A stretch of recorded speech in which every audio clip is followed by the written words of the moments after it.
I just realized I forgot to plan my answers for a couple of these. That's gonna be fun. Hello everybody, my name is Kara. Today I am doing Todd's tag. This tag was created by Todd from Todd the Librarian, and I will link his original video down below. I was tagged by Rebecca and Sarah over at T-Hags, and I will also link their channel down below. Question number 1 is, have you ever regretted joining BookTube? So my channel is still relatively new, so I don't feel like I've had the opportunity to have any major crisis. There was a brief time period right at the beginning after I think I'd posted maybe my first 2 or 3 videos where I had this sudden flash of God, what are you doing? Such an introvert, you're so shy about talking in front of people, but I stuck it out and I'm really enjoying it. Question number 2 is, what is the last theater movie you walked out on? So I have actually never walked out of a movie in theaters. I don't go to the movies very often, so usually when I do, I'm reasonably confident that I'm going to enjoy the movie. So luckily I haven't had any that were such major disappointments that I left in the middle. Question number 3 is, what character do you remember most? And you can't name any Harry Potter or Twilight character.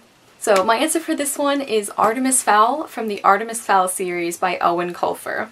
All of the reflective covering is getting scratched off because I read this book so often. But Artemis is one of the first characters that I remember really taking hold of my imagination. My brother and sister have also read the series, so I remember as the books were coming out talking about the characters as if they were real people. You know when you really get into a book or series and you sort of just stop mentioning the fact that this is taking place in a fictional book? I was so invested in his growth and what happened to him. He really left a lasting impression to this day, and I still love rereading this series. Question number 4 is, which classic novel do you feel in tune with or identify with the main character the most? So I've talked about this book a few times already, but it has to go to the main character of The Secret Garden by Frances Hodgson Burnett, and her name is Mary Lennox. Look at how cheap books used to be, you guys. $3.99. Amazing. So, Mary, I think, sort of represented the worst parts of my personality. She was stubborn and nosy, and she could be a total brat if she decided that she didn't like you. And we were about the same age, so I think I related to her sort of headspace a lot more than some of the other characters I read at the time. And I also really connected with how lonely she felt. And this idea she had that she wasn't creative or she couldn't do something important because she just wasn't that kind of person. Because that's something that I was starting to struggle with, and it's still something that I occasionally have trouble with now. So to see Mary have sort of a similar or comparable experience was just really important to me. And I also just love the idea that there was this girl who had some of my worst characteristics maybe, but she was still worthy of love and of having friends and people who cared about her. And there was always that hope that she could change and become a better person and do exciting and wonderful things with her life. Question number 5 is, if you could meet anyone from history, who would it be? And for me, that is Cleopatra VII.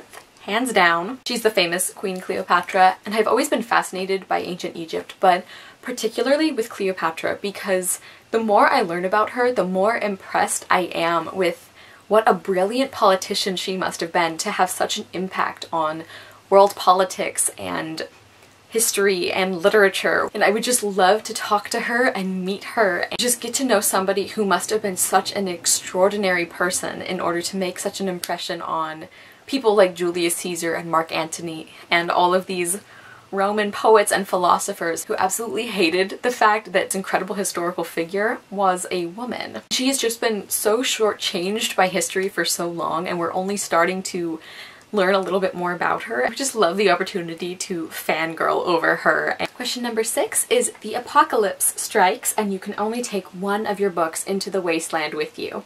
Which book do you take? A pretty recent read, and that is Jonathan Strange and Mr. Norrell. There are several characteristics that I think would make it perfect as a sort of only one book situation, because it's very long. I have only read it once at this point. It's written in a way that encourages you to take your time with it if you want to. The characters are really important to me, and the whole plot and overall concept of this book is one that just speaks to my soul.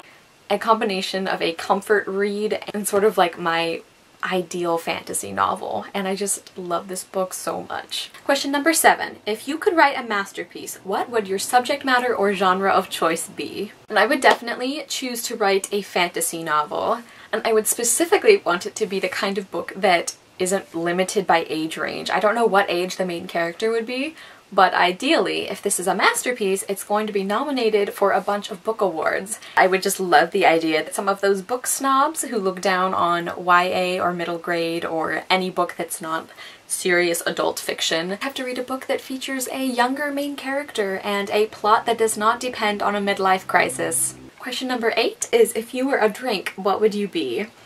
I think I would probably be something with mint and then some kind of fruit flavor. That probably sounds gross, but I love fruit flavored drinks, and I also love chocolate that has fruit or mint or a combination thereof. And I feel like that's also sort of a reflection of my personality, because I feel like I can come off very like sweet and approachable, and I also get irritated or frustrated really easily, so that's where the sharper mint would come in. Question number 9 is, what is your favorite foreign language book? And for that one, my answer is The Phantom of the Opera by Gaston Leroux, and this was originally written in French.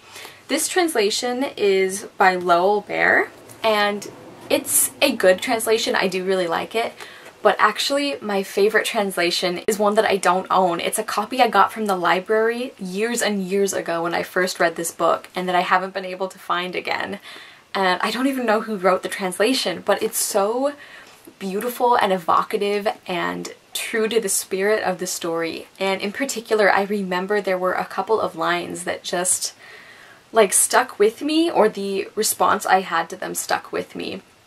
Like there's this one part where Christine Daae is singing a very important role before something really dramatic happens, and it was describing the effect her voice had on the people around her. So it led right from that into something like the glory of her hair falling around her shoulders, and I remember that being such a powerful description. And I also love the fact that that translation, and actually this one too, is of a novel where music, and particularly violin and voice, is such a prevalent part of it, and I think that Gaston Leroux and also the translators did an amazing job of really capturing the feeling of music in another medium, which is a really difficult thing to do in a way that never gets boring. And finally, question number 10 is, what separates us from other life forms on Earth? And really the only thing I can think of is the fact that humans are the only species we know about where things that aren't tangible can have a strong effect on us. Actually, this fits in really well with a booktube channel, which I did not plan ahead of time, but just this idea that humans as a species have an entire industry and multiple career paths, and people who describe part of their personality as being really powerfully changed by things that, you know, technically are not real. And I just think that's a really incredible thing. And I don't think that that makes us better than animals, but I do think that makes us luckier than animals in some ways. I will say that animals are definitely capable of dreaming, so I don't know if my answer holds up. But other than that, I really don't feel like there's much that separates us from other life forms or animals, and I feel like people who make a big deal out of all of these superficial differences and who sort of take it as humans are supposed to like dominate over animals, and because science or something else has chosen us as like the master species. I feel like generally when people do that, it sort of comes across as them feeling insecure about how much like animals we still are, you know? Like we still live in family groups, we still fight over resources and territory and mates even. So I feel like there's not that many things, if any, that really separate us from other animals. Okay, so that was Todd's tag. Thank you again to Rebecca and Sarah for tagging me, and thank you to Todd for making such an interesting book tag. I'm not gonna tag anyone specifically, but if this looks interesting to you, then please do it, and let me know in the comments if you do it. I and other people would love to see that video.